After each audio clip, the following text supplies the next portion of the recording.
It was Diane's weekend with Emma. She and Emma's father shared custody, and with kindergarten just beginning, weekends felt even more precious. Saturday morning meant breakfast at the Windmill Diner, Emma's favorite place for pancakes, followed by some playtime at White Park, and then maybe a stroll down Main Street. Just the two of them. It had started to drizzle by the time they reached the edge of a quiet side street in Concord, where an old brick building housed a sprawling antique shop. Its front windows were crowded with mismatched treasures, rustic, old furniture rubbed smooth at the edges, brass candlesticks, faded postcards, and stacks of yellowed books teetering like small, unsteady towers. A soft light glowed inside, warm against the gray drizzle. Emma tugged her mother's hand. "Let's go in here, Mommy." "Please?" Diane hesitated. She'd never been much for antiquing, despite New Hampshire's endless supply of old shops, flea markets, and yard sales. But the rain was picking up, and Emma's eyes were shining with curiosity. Diane smiled and pushed the door open. The inside smelled like dusty wood and lavender sachets. Floorboards creaked under their shoes. Diane drifted toward a shelf of used romance novels, while Emma wandered into a section of forgotten toys. A minute later, her small voice carried through the quiet. "Mommy, look!" Diane went to her. She found Emma standing in front of a narrow bench. Slumped on the bench was a doll. "She says she wants to come home with us," said Emma. "She did, huh?" The doll was dressed in faded yellow lace, her sleeves frayed and dotted with brown stains. Her hair was slightly melted on one side, twisted into blackened plastic stubs. One of her eyes had lost its sheen. The other, too glassy, too wet-looking, seemed to stare straight through Diane. "What about one of those old board games instead?" Diane asked, trying to keep her voice light. Emma shook her head. "She wants to play with me." The doll's small mouth was puckered tight, like she was keeping a secret. "Can I have her?" Diane sighed and checked the doll's price tag. It didn't have one. Reluctantly, she took it to a gray-haired man behind the checkout counter. "That one's been here longer than I have," he said. Diane paid $3 for it. Emma called the doll Miss Lily. From the moment they got home, Emma treated the doll like a real person. She gave her tea and cookies, wrapped her in blankets, and tucked her in for naps. She carried her everywhere. Into the bathroom, the backyard, even trying to bring her into the bath. At first, Diane thought it was sweet. Emma had always had a vivid imagination. Even Diane's boyfriend, Rick, said there was nothing wrong with it. But at night, Diane began to hear whispering coming from her daughter's room. Sometimes it sounded like an argument. "No, I don't want to do that," Emma would whisper. "That's mean. Stop it." One evening, while brushing Emma's hair, Diane decided to ask about it. "Is everything okay with Miss Lily?" Emma shrugged. "I don't like what she says sometimes." "What does she say?" "She tells me secrets." Diane continued brushing. "What kinds of secrets?" Emma hesitated. "She told me you kissed Rick when we still lived with Daddy." Diane froze. She hadn't told a soul about that. Not her ex-husband.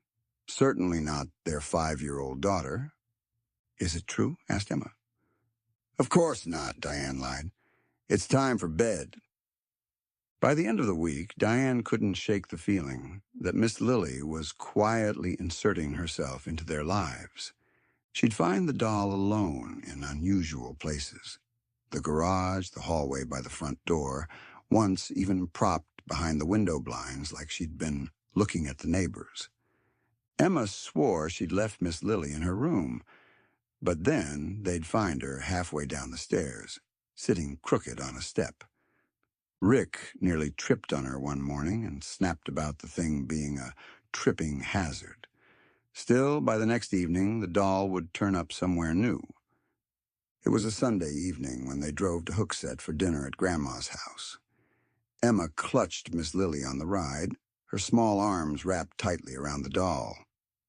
As soon as Grandma opened the door, she startled. "Oh, my," she said, her eyes fixed on the doll. "That looks just like a doll I had when I was little." She leaned in, examining the burnt hair, the mismatched eyes, the yellowed lace. Same dress, even. But that was years ago. I must have been Emma's age. She gave a soft laugh. "What are the odds, right?" Emma said nothing. She just smiled at her grandmother and went inside.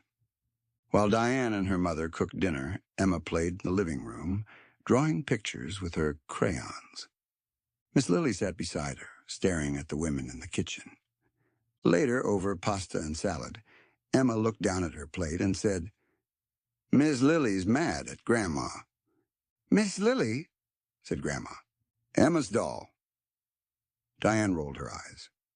"Apparently, it says all kinds of things." Grandma blinked at them. "How funny. That's the same name that I called my doll. I must have mentioned it to you." "Maybe," said Diane. "I don't remember." "But Emma named her." "No, I didn't," said Emma. "Miss Lily told me her name." "Okay," said Diane. "But why is she mad at Grandma?" "Oh." Emma twirled some noodles on her plate. "She said Grandma stopped playing with her. A long time ago. She said she left her in the old house, the one with the tall chestnut tree outside. She left her in the attic all alone." Grandma dropped her fork. The clink against the plate sounded louder than it should have. "What did you just say?" Emma looked up, her expression calm, almost curious. "She said you left her in the attic. She said she waited and waited, but you never came back. She could hear you playing outside with your friends. She could see you from the window." Diane frowned. "Emma, that's enough." But Grandma's face had gone pale. She pressed her napkin to her mouth. "Well, she sure has a good imagination." After dinner, Diane packed up leftovers while Emma went to the living room to get Miss Lily. She returned a moment later. "Mommy?" "She's not there." They searched the living room, the hallway, bathroom, kitchen, on the stairs, any place where Emma might have left her doll. But it was getting late. Diane chided her for not keeping track of her toys. Emma sulked the whole way to the car. "I'm sure she'll turn up," Grandma said. "I'll look for her later." "If I find her, I'll bring her back to you, sweetie." Emma nodded, but she didn't look convinced. The next morning, Diane was pouring cereal when the phone rang. It was the Hooksett police. Her mother had been found in the front yard, dead. A heart attack, they said. Likely during the night. She had been barefoot, still in her nightgown. Her front door was left wide open. Neighbors found her in the morning. "Probably went outside to get help," said the officer. Or to get away, thought Diane. She sat down on the kitchen floor. How would she tell Emma? Weeks passed. The funeral came and went. Diane stayed strong for Emma. Eventually they returned to Hooksett to begin cleaning out the house. It was a gray afternoon. The trees were bare and still. As they got out of the car, Emma halted on the lawn and pointed. "Mommy, look." Diane followed her gaze.